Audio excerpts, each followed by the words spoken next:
Everyone who is poor, have no money, and broke is going against spiritual law. Y'all are considered I won't say y'all, I'm not going to put that. They're considered profanes to society or useless eaters. And therefore you are expendable long as you're in that realm. So young men, y'all have an opportunity. Hear what I'm saying. Do not be poor. Do not be broke. It should be offensive to you to not have money. And you ain't, and I don't care what nobody say. A woman like a man with some money. Okay? Love do not keep relationships together. Let's get rid of that myth right now. Love does not keep a relationship together. Stability, peace, and reliability keeps a relationship together. Okay? If you don't have that, you can have all the love, that love will go out the window real fast if you cannot pay a bill or you cannot keep a place. I've seen people, women, men, be in relationships for years and struggle, and then somebody just can be like, I can't take this no more. So that means love didn't keep it together.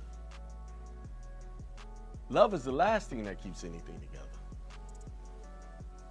It really is. That's just they got all of the broke people thinking love, all I got is love. You cannot eat that. Love don't feed nothing, man. Thus, I love my wife, I love my children, love everything, but I also know at the end of the day, if I cannot provide for my wife and my family like I need, they're gonna be looking crazy at me. And no one wants that look. I've had that look. I had it where I was almost evicted before. And one day from being put out, I needed to come up with this money. And love didn't pay it.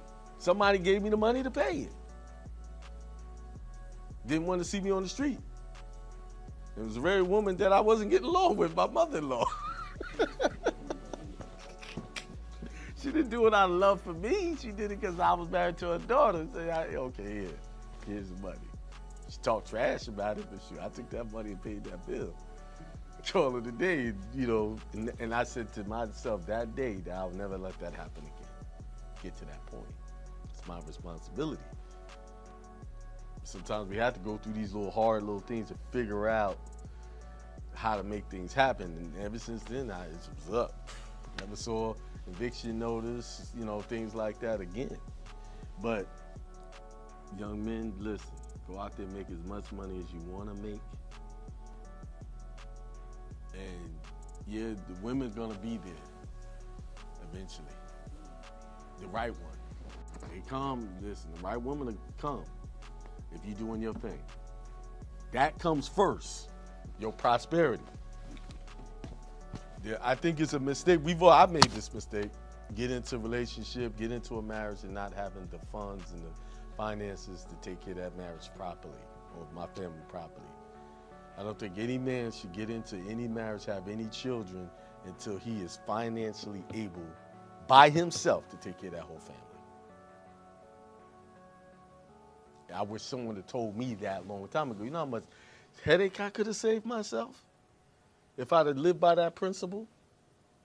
Well, you gotta have it. No, because I burned through 2 marriages that way. It didn't work. But now I got into a relationship. I got the means to do whatever. If she's not working, we good. One of the reasons why we picked that hotel, she was looking at it on price. And I had to say, okay, what price are we really paying here? It's a monetary price, it's cheaper. But what's the real price we're paying? Inconveniences, not in the best neighborhood that we want to be in. I will pay for my comfort.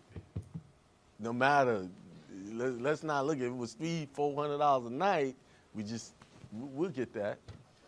Because peace in just having it. How much better is the hotel we in now, baby? How do you feel about that hotel? Huh? Speak up, I can't hear you. I said save. Right. Because we driving up to the place like, I said, you know we in New Orleans, right? This is Louisiana. They got some high crime around here. And they got a big homeless going on here. He too, you know? Huh? They live on the street in tents. Right. Every state got that homeless problem. I said, but, you know, you got to be able to circulate your money for your comforts, which you can't put a price on that. You can't. And you let people call you bougie all they want. Let them do that. Now, who cares? I'm bougie, right? But you ain't gonna have me living anywhere, huh? But you know, back in the 90s, I think like on the 90s and the 2000s, it used to be like maybe like around 35 to 80 bucks, something like that. Right. But now, how much it is now? Well, it's only expensive right now because they're having this fair festival going on. Actually, it actually worked out because when we looked for the hotels before, it's very expensive. But when I did the last minute look, it was almost like $125 cheaper. So I actually, was pretty decent price. That same hotel that I looked at before was like $300-400. And then this one, it was like over $200, but which is still kind of high, but it was cheaper. And I mean, actually, the new hotel was only $60 more than the original hotel we was in, where we didn't feel safe at. Yeah, I remember back then, We was over there in the West Bank, Harvey. Or Harvard, like 200 something? Yeah, but at the Hilton Home 2 Suites.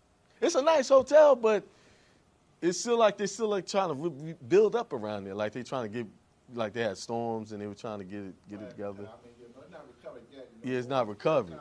Yeah. Hard, behind a hurricane, Yeah, then y'all had another hurricane. Yeah, it's still like they're still working on it. Just let that thing go. Yeah. A lot of abandoned houses around here, man. Well, what gave us a clue is when we go in a hotel, you can't just walk in there. It's locked. It was like, wait a minute, why are they locking the front door? They lock you in, yeah. I was like, oh, okay. So, okay. So we are God's fellow workers. What time is it? Yeah, I need to get moving. We are God's fellow workers. You are God's field. You are God's building. According to the grace of God, which was given to me as wise master builder, I have laid the foundation and another builds on it. So the foundation is already laid for y'all to build on it. So all you got to do is build on that foundation. And I'm showing you how to do it, how to set y'all fields up. But let each one take heed how he builds on it. So be careful how you build on it. And I never read this one before. For our citizenship is in where? For which we also eagerly wait for the Savior, the Lord Jesus Christ. Of course, that has an esoterical meaning, but you could actually put that in your paperwork.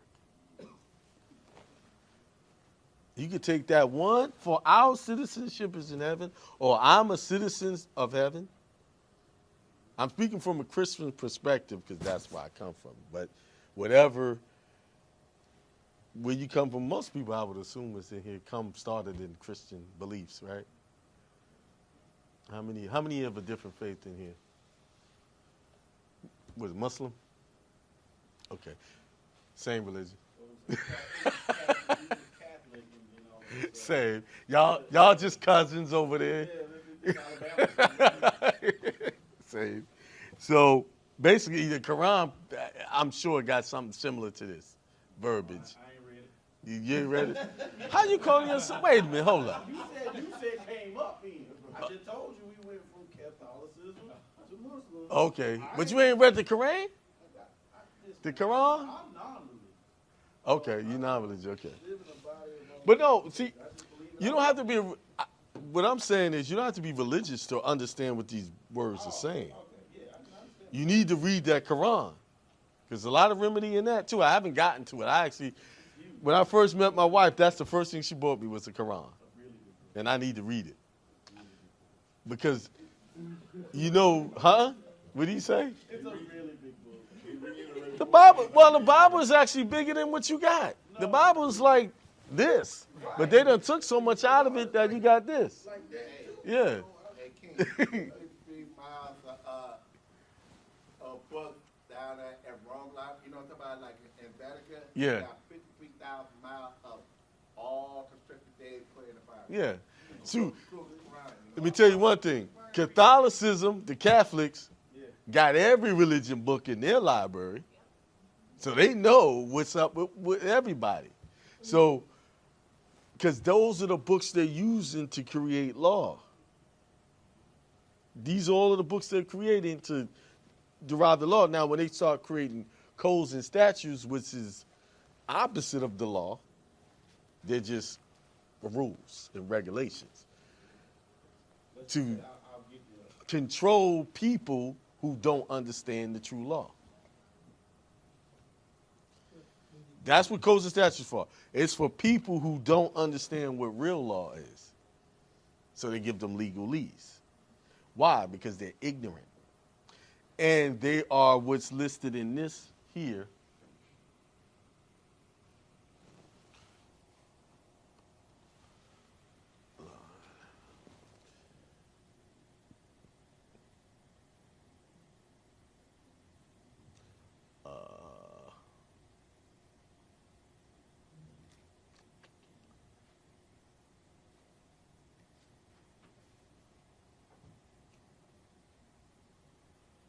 They're list. See, they give codes and statutes to these people: paupers, vagabonds, and fugitives. So it's even as to them, a pauper is not spiritual. See, if you're broke, how you gonna do anything? You know, any type of charity work. So that's why all the people with money, they create charity. They here, pauper. That's all you get. But you want to be on the other side of that.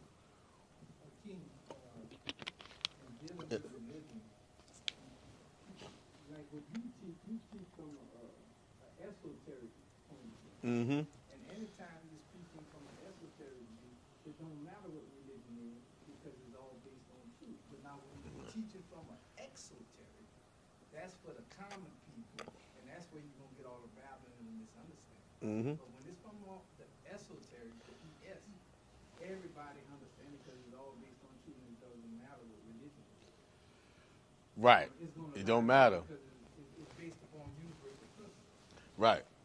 So let me, before I get to giving y'all the instruction, I just want to show y'all some pictures. These are Arawak people. For an audience with the Dutch governor in Paramaribo, Suriname, 1880. Find the Dutch governor in there. They said he's got an audience. Audience is when you're meeting with somebody important to come to an understanding. You know, see the Dutch governor? Where is he? Somebody poured him out. And what do y'all notice about him? This guy here? What do y'all notice about him? That's Dutch governor. And when you think of Dutch, what color did you think of? This is 1880. And these are Arawak people. These your people. These your relatives here. Here. Well, our people. But if you look at these people across, you can see, everybody in this room can see themselves in these people. Right? There goes Rico right there. That's his uncle. Right? You can see him all. Just look at him. But he only used to dark people.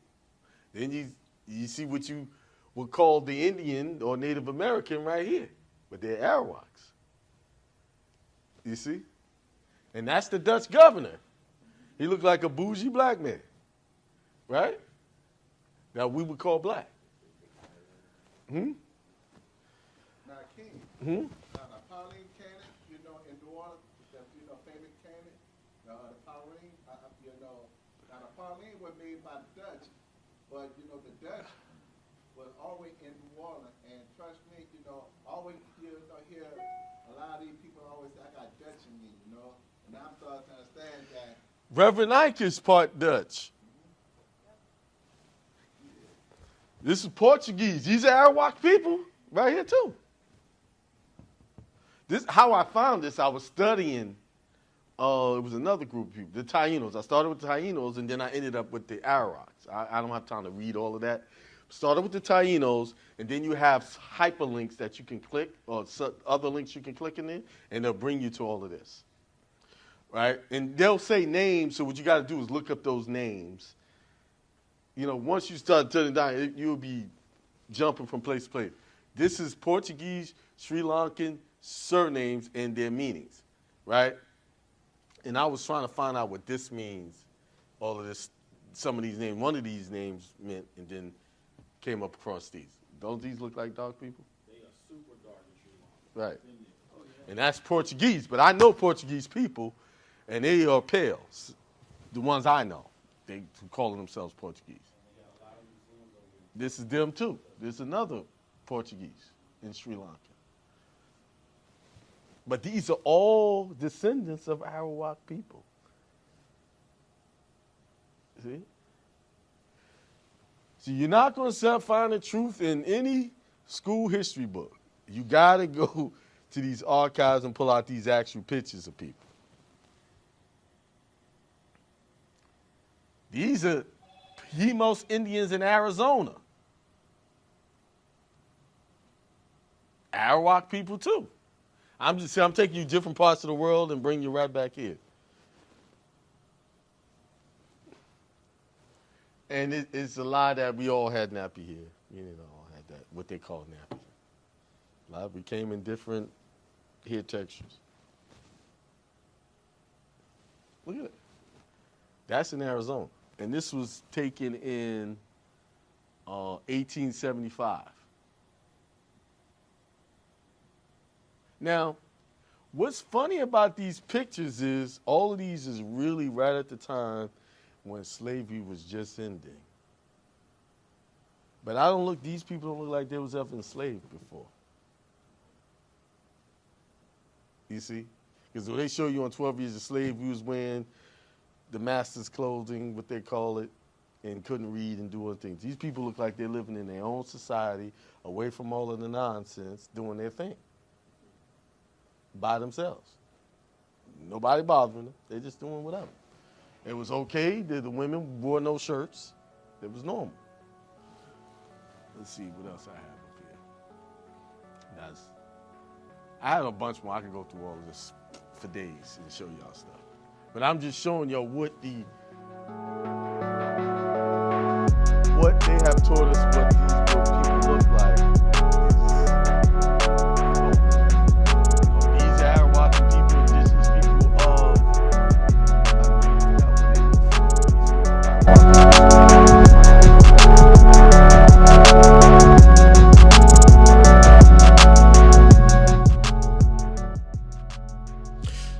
Peace. What's up, y'all? It's Tuesday, Truth Tuesday with your host, Hakeem L. You're on Hindsight Radio, the information station changing the nation. Church of Infinite Abundance, Hakeem Barber Church, and all other churches. I taught that in New Orleans. That video you saw, that was me in New Orleans last year. I got to go back to New Orleans. I love that town. I love the food. I love the people. I was thinking, man, I'm going back to New Orleans this year. So that's another spot for a seminar. This year I'm going. So I taught that, and I was looking at myself teach that, and I got caught up. I could have watched that video for the rest of the show. I was into it. So that's why I let it play so long. I said, dang, I forgot that I showed those pictures to people in Dutch, Arizona, Portuguese, people who look like us. See, that's what you're going to get at the seminar. Now, I didn't have time to show that at this Atlanta seminar. You know, I didn't have time. See, it's just one of those things where I have so much information to share that I forget to show different things. I like to show at seminars who we really are, who our ancestors are, because you have not been told who you are. You haven't been shown who you are. What you've been shown is the lie that you come from slaves, and that's all you'll ever come from. These wretched people who got enslaved and didn't know how to read, preach, and do all these things they said we were. And I'm telling you, it's all a lie. And that brings me to the title of the show. You have to empty your cup in order to grow. You have to forget it all. By the way, before I get into the meat of the show, let me get we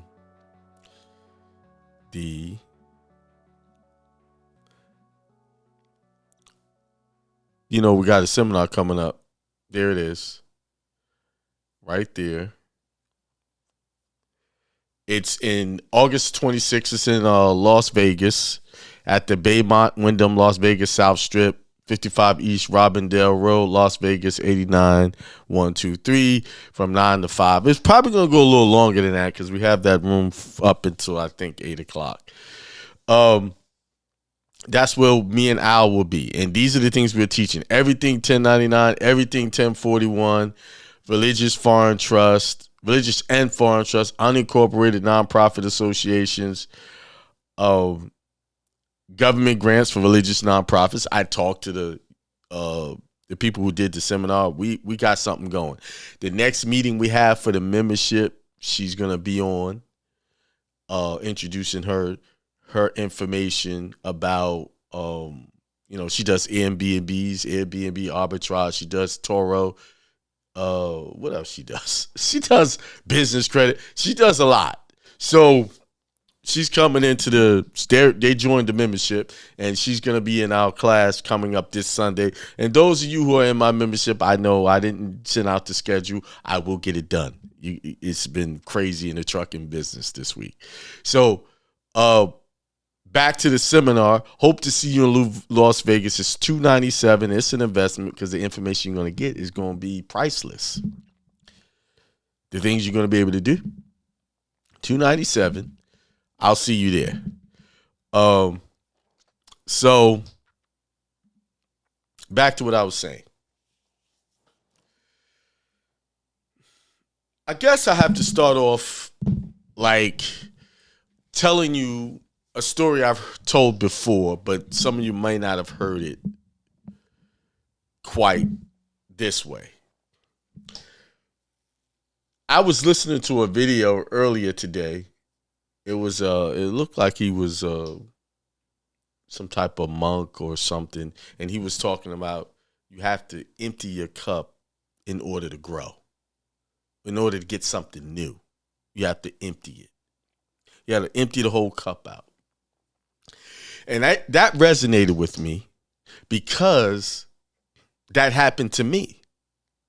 Like when I had the epiphany that everything that I was taught, there was a problem with it because it wasn't working for me in my life. It wasn't working for me in my relationship, my marriages. It wasn't working for me in any form or fashion.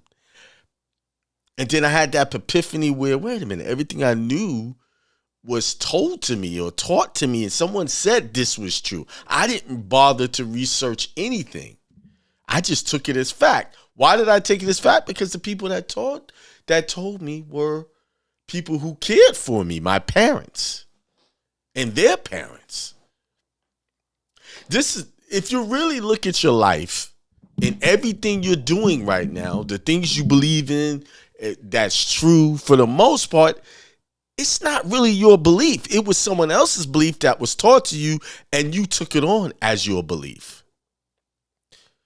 See, in order to really get somewhere, in order to really make a change and really overstand yourself, and you want to make a change, you know that change has to be made, but in order to identify where you need to make the change at, you have to start with your thought process. You have to start with your mind. Where did I get this information from? And why do I believe this information is true? What makes it true? That reminds me of when I worked in a barbershop, and this is at a time I had the epiphany, and I came with all these realization. I was, how when you get new information, you feel like you grasp something new and you want to tell the world. And I never forget one of the barbers saying, I'm going to keep practicing what I've been taught just in case it's right. Just in case. What that said to me immediately was this. He knew there may be a problem with what he was taught. He knew that it's something more to his existence than what he was taught. But because he didn't want to disappoint anyone, or he wasn't sure, so he says, I'm going to do this just in case. And that reminded me, it takes me back to where I had my epiphany. I was doing everything just in case it was right. I was holding on to bad information just in case it was right. I don't know about all of what my parents are saying is 100% fact, but they my parents and they wouldn't steer me wrong, so I'm gonna just hang on to this just in case. And then when I had my deepest epiphany, when I had my God moment, my God wake up call, my come to Jesus moment, as people will say, when I had that, and that voice said, you don't know me because everything you know about me, and I'm speaking of God at this point, you got it from somewhere else. When I had that moment of realization, of the explosion of awareness that came, and it was like almost like people say their life flashed before their eyes, before them. That's what happened. I had it's almost like my consciousness rewinded all the way back to when I was a child, when I first started getting the information, being taught, and fast forwarded all the way back to where I was in that moment. It went like way back. It was in an instant. This happened like in a twinkling of an eye. So, oh, whoa. That's true. What I know comes from what people told me. And how do they know what they're teaching me is correct? Where did they get this information from? And that's when I realized I had to empty the cup. And that's why this video resonated with me, because I said this after I came to the awareness and that big explosion came on. And I calmed down because, I was in a rage, almost cussing God out before that. I was like, man, F this. I want to know the damn truth. F the truth. I said it all. I used every curse word there could be. I used it. And I was talking to God. In my conscience, I was talking to God. Little did I know. Now I know better. I was talking to myself. And myself woke me up. My true self said, boom, in an instant. But once I came back down off that high, that epiphany that I got, these very words came out. I have to start from scratch. I have to forget everything that I thought I knew and assume that it's wrong, and go back to the beginning and study. So what I did was, and this took many of nights, like I was staying, that's why I got the habit of staying up late studying. I was working a job, and I would come home off the job and stay up 3, 4 o'clock in the morning just reading stuff. Researching everything that I wasn't supposed to research. Going back to the Bible. That's why I know the Bible so well. You know, I read the Bible twice in my youth, and then I went back and started referencing and going back and forth. And then I found this site called The Reluctant Messenger that kind of helped me pivot through some of these things. So what I'm saying is, I got to the point where I made a commitment to myself, and I admitted to myself that I had to pretend or that I don't know nothing. Assume everything I was taught was wrong and investigate it all. And that's when the truth came. See, the reason why a lot of you are not getting anywhere is because you won't empty the cup. You want to hold on to everything that you had. And let me remind you of something. This may hurt you, what I'm going to say. It shouldn't. If you're really looking for truth, it shouldn't hurt. Everything you did, everything who you are, every being, every act, every word, every action that you have done up until this point has given you everything that you have right now. Now, if you like what you have right now, you like where you are right now, don't do anything. Keep doing what you've been doing. But if you don't like it and you want to make a change, you got to get rid of all of it. Do y'all really understand what the Christ story is really all about? Do y'all really know? I know I say this. Do y'all really know? I always bring out little points about Christ. What did he have to do to transcend? He had to give it all up. He had to give up that life, that physical existence to transcend. He had to give it all up. He didn't take anything from this world into the next. So let's break this down to our life and how we are. You have to get all that stuff that's keeping you in poverty, that's the brokenness you're feeling right now. You got to give up all the ideas, all of the things you think you know, and put it aside and do something new. So many people I coach, I help.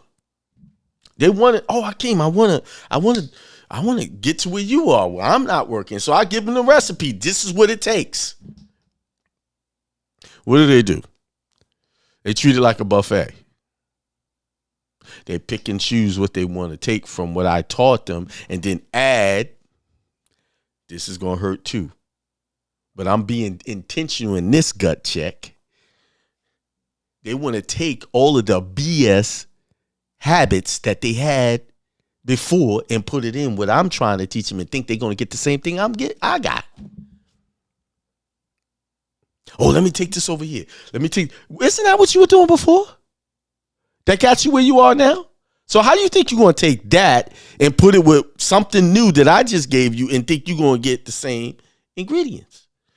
If I'm learning how to bake a cake and somebody's telling me do this, and that means I need to do exactly what that recipe says until I master it and get that cake like they got it before I start trying something new or adding something to it. See, the issue is people don't know how to follow.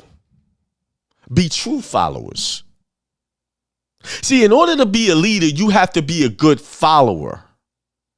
Let me say it again. In order to be a good leader, you have to learn how to master following first. Because Christ came to his disciples. He was the master teacher.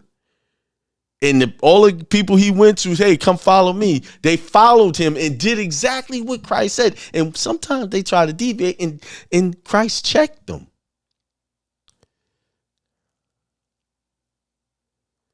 Christ said you got to believe in me. You have to abide in me. You have to connect with me. You have to do like me in order to achieve what I'm doing, in order to be able to heal, in order to be able to go through that sacrifice that I'm about to show you what I'm about to go through and show you what you're going to be going through. I had a discussion with someone, well, the young lady that held the seminar yesterday. And I broke this down. I said this. I said, a lot of people think Christ's death is about, saving souls and fixing people. I said, that's part of it, but it ain't the biggest part. The biggest part, because we all say we want to be Christ-like, we want to be this beacon of good and good consciousness. No, but the real thing is, the real lesson, the truthful lesson of his whole experience was to teach you that you could do for people and help people, heal them, and it will still try to kill you. It will still kill you. That's the lesson. So if you think you want to get out here and you want to be this, I want to help people and save the world and do all that, hey, get ready. Reverend Ike said it best. He said, get your cross ready. See, after Christ moved on, he was done. He's like, hey, I did my job. I showed y'all what y'all going to go through. See, they only tell y'all the good stuff, the little, the fairy tale versions of the Christ walk. You're going to go to heaven, see the street of gold. You're going to be hanging out with this. That's no. The truth is, if you're going to be Christ, like, you're going to have to go through this whole elevating your consciousness. You're going to be helping people, trying to elevate them, and they still not going to elevate. Why? Because they won't empty their cup. They won't let it go. They won't let go of the old and become the new.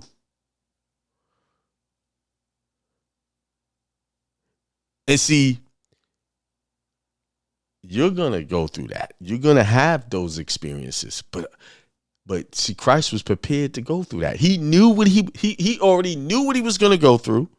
So he prepared, he meditated, he fasted, and he kept up the work. He didn't stop the work. He kept teaching. He kept traveling around.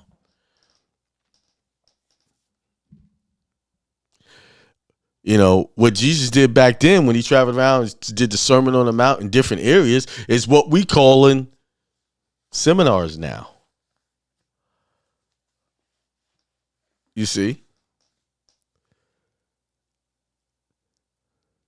Are you ready to really receive what you say you want? Are you ready to accomplish, to get it? Are you ready? Because some people say they are. I'm ready. But as soon as it come time to get down and dig in the trenches and get the work done, they don't want to cut the bad habits out.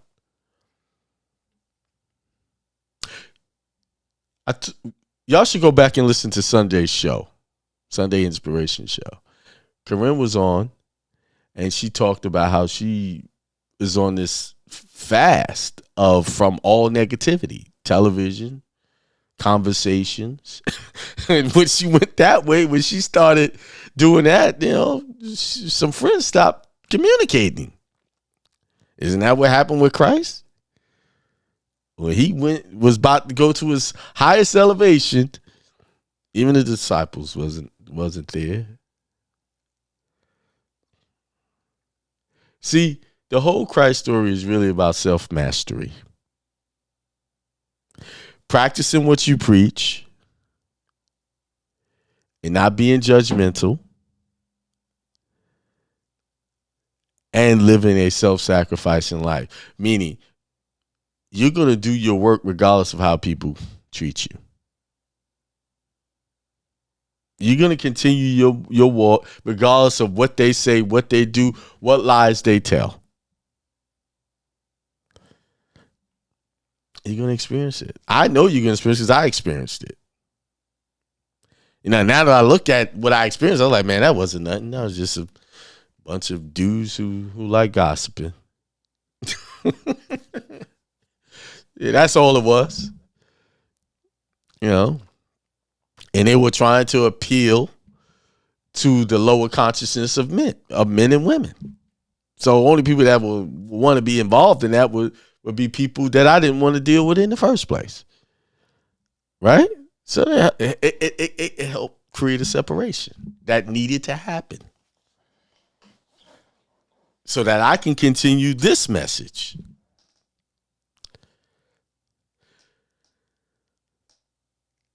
In your journey, your process, whatever you want to call it, you're going to get to the point where you got to make a decision, where you got to give up old things, whether it be people, places, or things. Now, the people, places, or things is the things that happen outside of you. But the real thing you got to get rid of is an old mindset, because it's the mindset that keeps you connected to those old people, places, or things. Why you don't want to let go? Why? Think about it. Friends that you really need to, you're not accomplishing anything with. Y'all just talk about junk or just trivial conversations. Yeah, some of y'all know in y'all spirit that y'all need to limit your associations, because in your heart and your true self says, I have to limit this association in order to go to the next level, to go to where I know I need to be. I have to do this. But what happened with Corinne when she made the commitment to do her fasting? They just, like magic, stopped. It wasn't I'm not talking to you. Don't call me. Didn't have to argue, fight, or get upset with them to keep them away. She just went into her meditation, into her fasting, and the energy didn't match. So what happened? It went somewhere else to an energy that matched. See, when you start vibrating on different frequencies, you will notice new people will show up and old people will go away. It's nothing to judge them for. This is not to say, those are bad people. No, they're just not ready to receive what you're trying to do. So they go to where they just need to connect, where they connect, until maybe one day those people will do the same thing. I need to fast from this. They'll come to the realization that they need to do some fasting from some negativity. And why would they come to that realization? Because Karen put forth the first effort and said, I'm doing this. And people remember that. They may not be ready to do that now, but they'll do it later. There's so many people I've talked to and said different things to, and now they're doing it. It's funny. I watch it and I just sit back, and I used to be like, I told you that first. And I said, then I got smart and I got my wisdom kicked in and said, it's nothing to be upset about. You planted the seed a long time ago and now it's blossoming. Just be appreciative of that they did see it.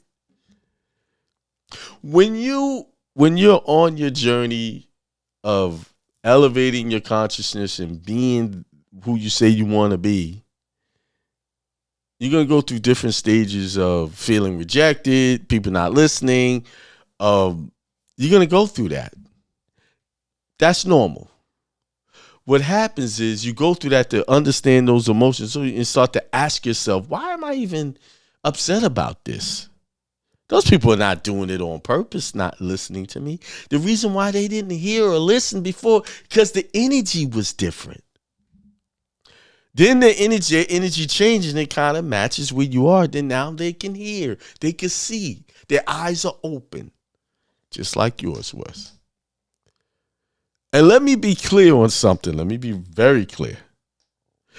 Just because I'm at this place right now doesn't mean that I don't need more eye-opening experiences. Yes, listen, I know that I've only got a scratch of the surface of what more knowledge I need to get, more elevation in consciousness that I need to grow.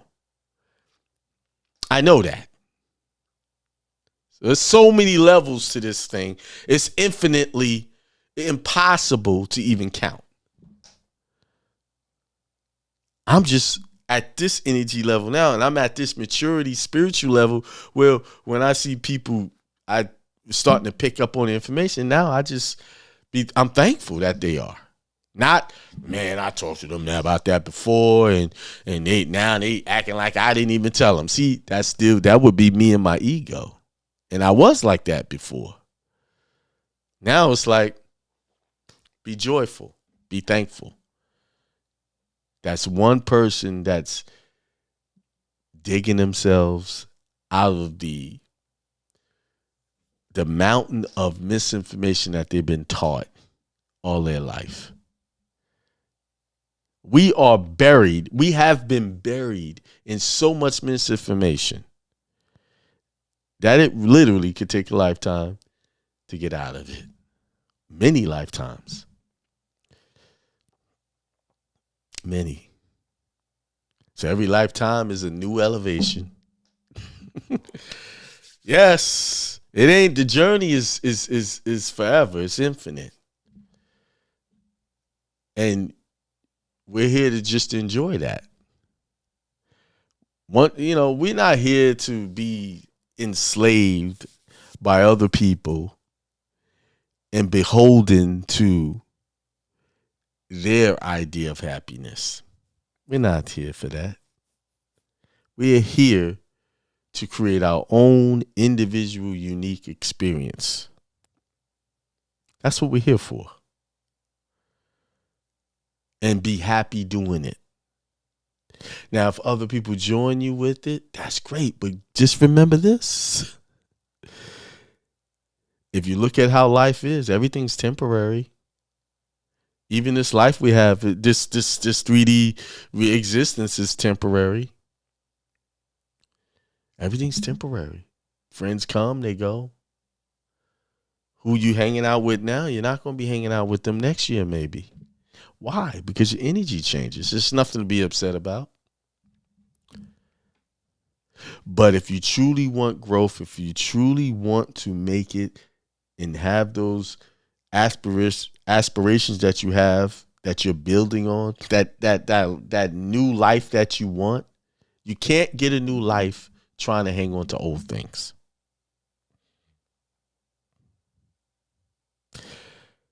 You can't get a new life trying to hang on to old mindsets. You have to come to the realization, you have to realize that all of your thinking, all of your action has gotten you to this point where you are now. And that's where you got to do a checkpoint. Oh, how am I doing right here? Is this what I want? Is this what I want to have? Then you got to say, well, if this is not what I want, this is not the existence I want, then I have to make a change. Your relationship, is this a relationship I want? Is this what I want to live it out? And if you don't want that, then you have to do something different. It's not the other person. It's you that have to do something different. Whatever that is, that's your choice. You get to choose what that difference is. But you got to do something new and different. It could just be a simple,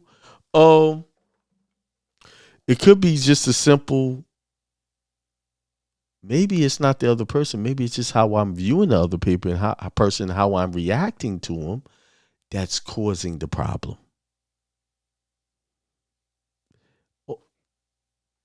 I know this is really hard for people to grasp. And even myself, I have a hard time grasping it. I forget it. Problems you have with other people is not them that's the problem. It's you. It's how you're viewing it, how you're reacting to it, and what judgments you're placing on it. The moment you place the judgment of I'm right, you're wrong, you are wrong. I know it took me a while to even come to the realization to just admit that, to say that, but it's the truth. The moment, because if you look at anywhere in the Bible where they tried to bring Christ a sinner, he never said they was wrong. He just said to go sin no more. And what he meant by go sin no more, go change your mind. Change your ideas of yourself. Elevate your thinking about yourself and watch how your life transform. Become someone new spiritually.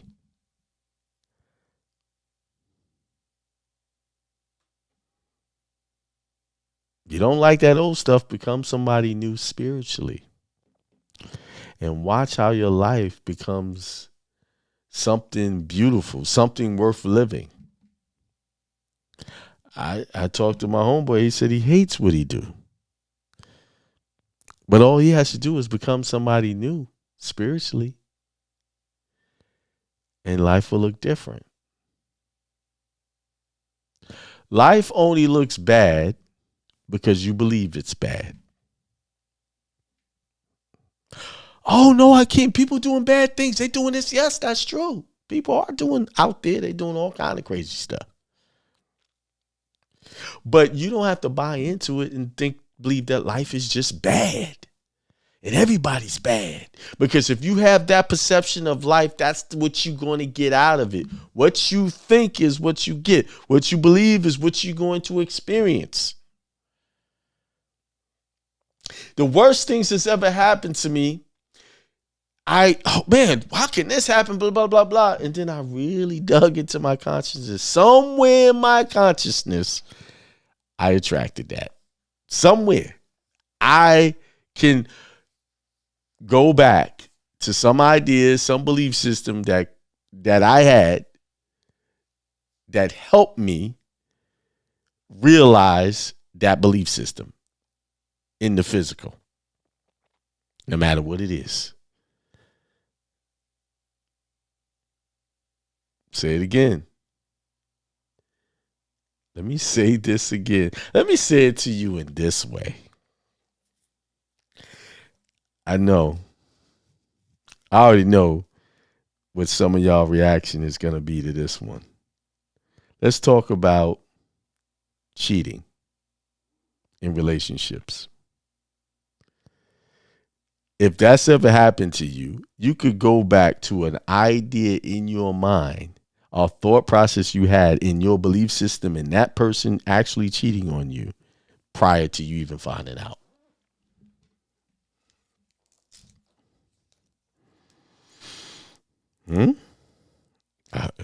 Akeem, what? What are you trying to say, Akeem? What I'm saying is, your thought process brought to your reality attracted that very individual that would do that to you. And on an even deeper level, there's an old saying that stands true. It takes one to know one.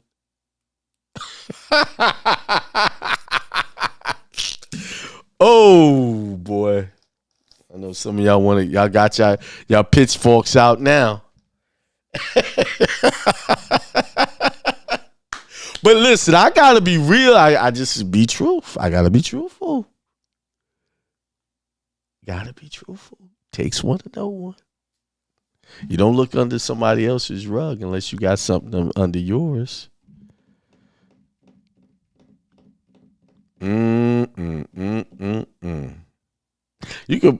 I could find a million justifications for that.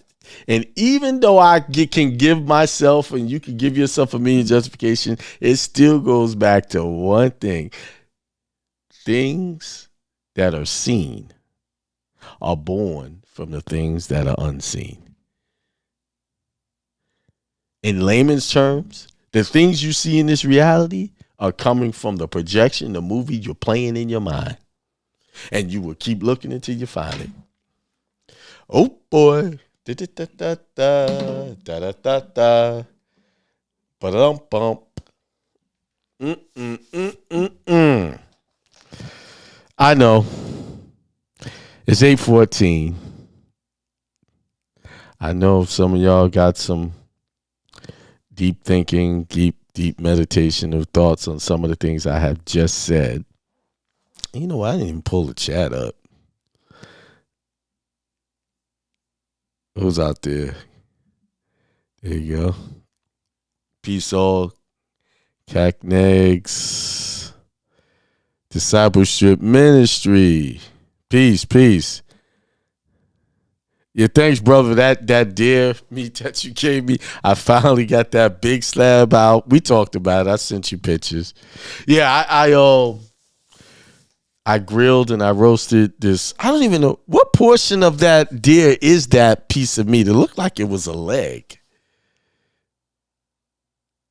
So from first time, I never cooked any like on this level deer meat, and I put it on the grill, and then I put it in the oven. The reason why I had to put it in the oven because it started storming out here, and I was grilling, and I just brought it in and finished it off. But it actually came out pretty good. It took me about 4 hours to get it all done. But the Disciple Ministry, if you could put in the chat, what portion of it?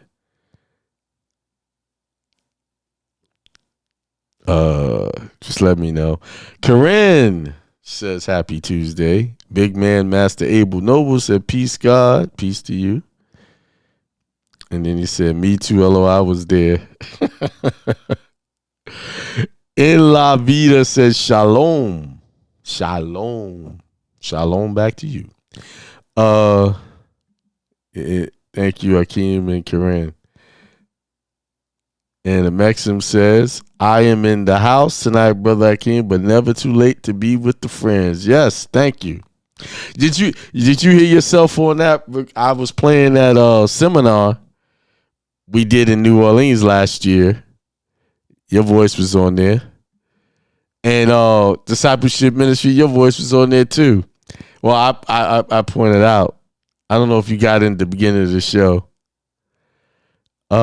Much love and peace to all. 75816. C King Bay says peace, everyone. And what are people watching and listening to when they are cheated on? Be careful what you. Oh, that is the truth. A lot of y'all sisters be watching a lot of these drama shows, and this is why y'all believe all men are cheaters, or dogs, because if you're watching Lifetime, all they show is men doing abusive things. And if that's what your consciousness is accepting and taking in, that's who you're going to bring into your reality. That's why I keep saying what you have in your life is born from the very ideas you have in your mind. They're not coming to you by happenstance. They just not mistakenly popping into your life and just stumbling in. No, everybody that's in front of you is there because you asked them to be there, indirectly or directly. That cheater, that person that you say is no good, you asked them to be there. The people that I had problems with, I asked them to be there. I bought into the contract. Nothing is happening to you without your consent. Whether I know y'all like to believe that is not that's it's just it's just no. You're a big piece of that puzzle. Discipleship Ministry says, preach, brother, preach. And by the way, that Discipleship Ministry, then when I do Sundays thing, I need you to get on too, because you said you got a channel too. You're doing some things. Yes, sir. Oh, you said it's the hind leg. I thought so. Yeah. I broke it down to stripped all the meat off, and then I gave the bones to my dogs. Man, they love that bone. they tore that thing up. One in the front shoulder is what you cook. Okay, more tender. Got it. Man, I really appreciate that for that. That was an experience making it. I actually sent you a picture. You saw the picture of it. All right, let's close it out. Reminder, if you want more, you want to be better, you want better money, better relationships, better business, better everything, you got to get rid of the old. You got to get rid of, whether it's friends, relationships, you got to get rid of it to get something new. You can't hold on, because if you hold on to the old, there's no room for anything new. See, I hear so many people saying what they want, but they're not really willing to get rid of anything. You can't, okay, you got an old couch down there that you know needs to be replaced. You're going to keep it and get a new one? No, you get rid of the old couch and then you put the new one in. Why? Because it ain't going to be room for an old couch and a new couch. See, the God in you, God cannot give you your riches and your prosperity until you get rid of the old stuff. Everybody that God was helping or showing the way, they had to leave some old stuff behind. Abraham had to leave his family. Lot had to leave. Christ had to leave. Where was his family when he was preaching? Huh? Where were they? There's not a word about them during that time. Even when they tried to come see him, he's like, I ain't got time. My family is right here. What they trying to talk to me about ain't got nothing to do with the progress I'm trying to make right now. So they can hold on and wait. See, y'all won't do that to your family. Y'all won't put them on hold. Oh, this is my family. I gotta tend to this. Okay, you go tend to that, but while you tend to that, the thing you trying to accomplish is on hold now. So instead of putting them on hold, that spiritual walk is on hold. And now you guess where you gonna be? Right there with the family that ain't wanting to do what you do. They ain't even listening to half the stuff you saying. Not even half. They ain't listening to a fraction of it. But you dropping everything for it.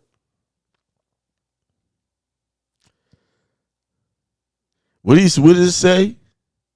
I come to cause division. Christ consciousness causes division in a positive way. It cuts off the negativity.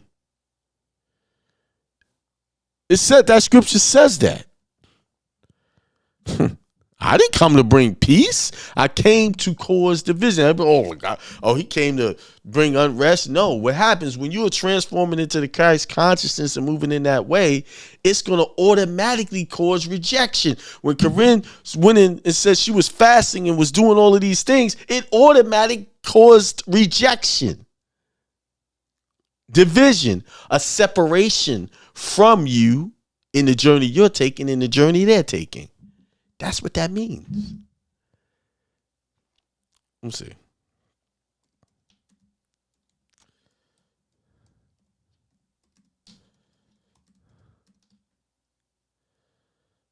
I'm going to try to find the scripture, read it.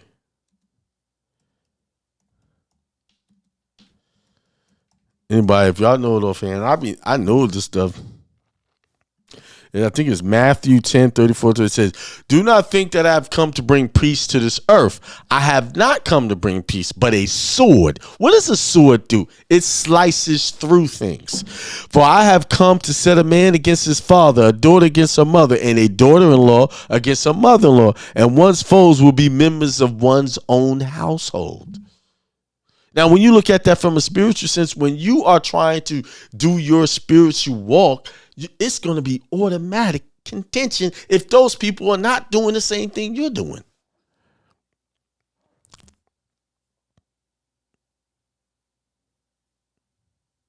You see? I thought I was closing out. Thought I was. I want to go to Exodus. It says, and a person's enemy, an enemy is just simply someone who is in opposition to what you're doing. It doesn't have to be someone who is trying to kill you or deliberately hurt you. They just against and not for what you're doing. Simple. You're trying to take a walk that they're not trying to do. They're not trying to put the effort in They're not evil people. That's just what they want to do. So there's the division. There's the sword, the separation.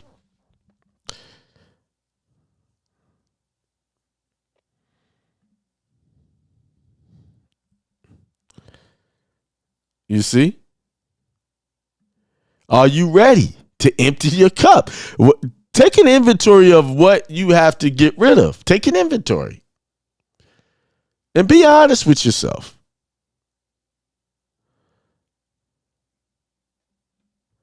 And if you really being honest, it ain't really people or things you got to get rid of. It's your own negative mindset that's where you start.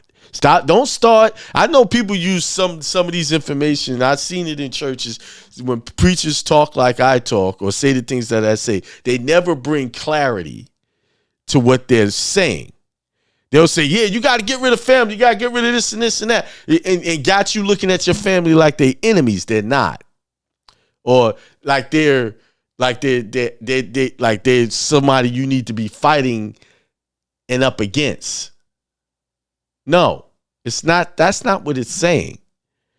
Really, it's really saying is you need to check your thoughts and what you need to change, because as you change, they're going to change, or they're going to be with you or against you or go somewhere else.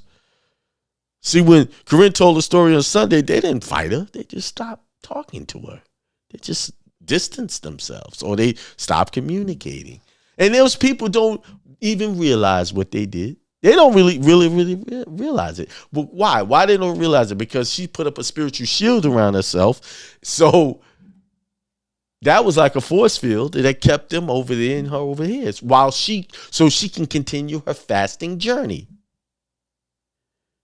When Christ went on a mountain to fast, he was away from everyone. That was a shield that was put up around him, so he can continue the journey. And when he was finished, what happened? He came down and was dealing with the different folk, and preaching, and he put himself in the midst of the people. But when it was a time to get away, he got away. He didn't judge him.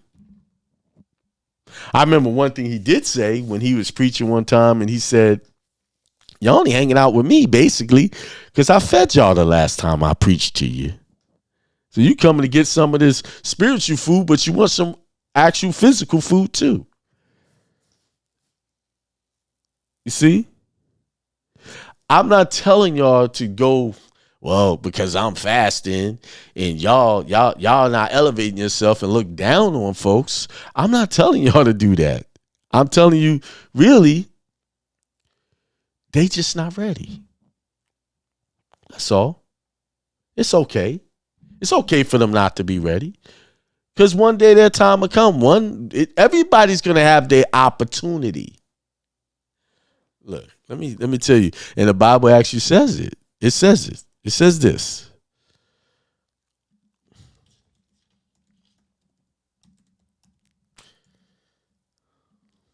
Everybody's going to have their opportunity. It's Matthew 24:14. It says, "And this gospel of the kingdom shall be preached in all the world for a witness unto all nations, and then shall the end come." And what is this end is? It's the end of these negative mindsets. So everybody's going to have their opportunity to get it right, to hear it or not do it. Everybody's going to get it eventually. That's just the way it is. I know certain organizations teach that scripture differently, but that's okay for them too.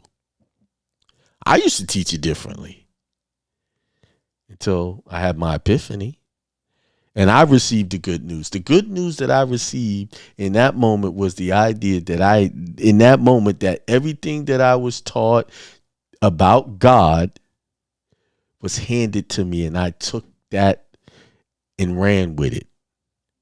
The good news was, oh, wait a minute. I can make a choice and be in charge of my own spirituality without someone else feeding me their idea of who God is, or giving me their false God to represent or believe in. I agree with Reverend Ike that says everybody serves their own concept, individual concept of God. That is true. Two people could go to the same church, but those two individuals will have different concepts of what they believe about God. And guess what? It's okay. It's all right. As long as you two could be in peace and harmony with each other and love each other and treat each other with respect, it's okay for them to have a different concept. You don't want to preach. You don't want to worship mama's concept of God, your brother's concept of God, your father's. You want to worship the concept of God that you personally got to know and accepted as your Lord and Savior. That you came to the realization of what the truth is, not because someone pushed you into it and forced you to go to it when you was a kid and said, as long as you live in my house, you got to go here. See, you want to come to that realization of what God truly is to you on your own free will. But in order to do that, you have to empty out all of the information that you received before and start from scratch and start your journey of teaching yourself and learning for yourself so that you can come to these conclusions on your own free will. It is your choice. All right? All right. All right. So, again, there's the seminar information right there on the screen. It is at my website, akimel.com. If you want to pay by Cash App, you can. Or you can go to my website and get it. The seats are limited, as always. With that being said, I'm going to leave y'all with peace, prosperity, and extreme wealth to all. Have a good night.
Set up a